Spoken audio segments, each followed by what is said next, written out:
Сәлем достар, міне сабақтың аяқталуына аз қалды, сондықтан да сабақтарды жіберіп алмай, менімен бірге тапсырмаларды орындап жүріңдер. Алдағы уақытта БЖБ, ТЖБ-ларды өте жақсы деңгейде тапсырасыңдар деген ойдамын. Бүгінгі бізде сабақта 131-ші сабақтың тақырыбы дара және күрделі сан есім тақырыбын жалғастырамыз. Бүгінгі сабақта мәтін мазмұны бойынша сұрақ қоямыз және жауап береміз, хабарландыру жазамыз. 44-ші жаттығу мәтінді түсініп оқиық. Алматы облысы Есік қаласынан табылған алтын адам бейнесі дүние жүзін таңғалдырды. Қорғанға сақтың жас көсемі жерленген екен. Оның тәжінен бастап аяқ киіміне дейін жылқы, барыс, таутеке, арқар және түрлі құстарды бейнелейтін 4000 алтын әшекей қадалған. Бас киімінің алдыңғы жағына 4 алтын жебе салынған. Енді мәтінге берілген тапсырмаға назар аударайық. Мәтін мазмұны бойынша бір-біріңе сұрақ қойыңдар. Мәтінге алтын адам қай жерден табылған? Қанша алтын әшекей қадалған? Қорғанға кім жерленген екен деген сұрақтарды қойсақ болады. Келесі тапсырма: мәтіннен сан есімдерді тап, олардың дара және күрделі екенін ажырат. Сан есімдер 4000 бұл күрделі сан есім, және 4 деген сан есім бар, бұл дара сан есім болып табылады. 45-ші жаттығу: хабарландыруды оқып, оның дұрыс жазылмағанын дәлелде. Хабарландыру: сәуірдің 21 күні оқушылармен ұлттық мұражайға саяхат жасалады.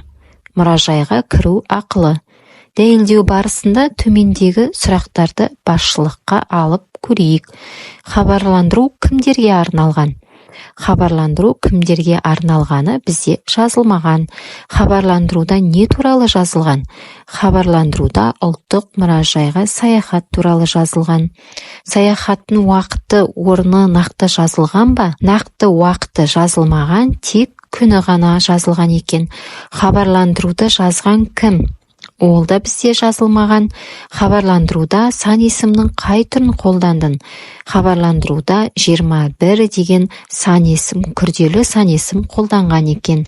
Енді біз осы хабарландыруда жазылмай қалған мәліметтерді толықтырып, өзіміз жазып көрейік.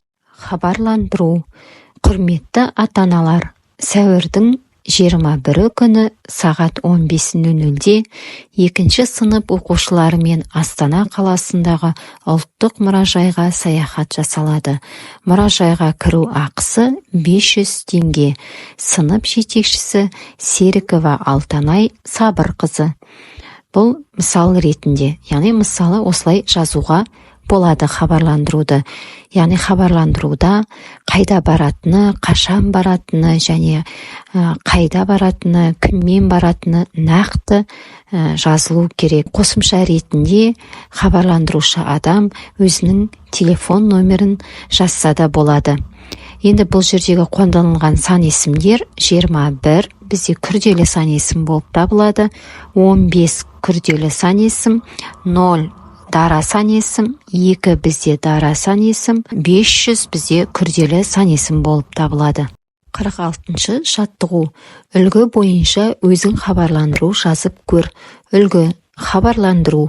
Құрметті оқушылар, ертең 14 наурыз күні сағат 15:00-де мектептің акт залында кімнің мекені жақсы ертегісі бойынша қойылым болады. Кіру тегін. Мектеп әкімшілігі. Үлгі бойынша хабарландыру жазып көрейік. Хабарландыру: құрметті оқушылар, ертең 21 мамыр күні сағат 16:00-де мектебіміздің акт залында біз бақытты баламыз атты мерекелік іс-шара болады. Кіру тегін. Мектеп әкімшілігі.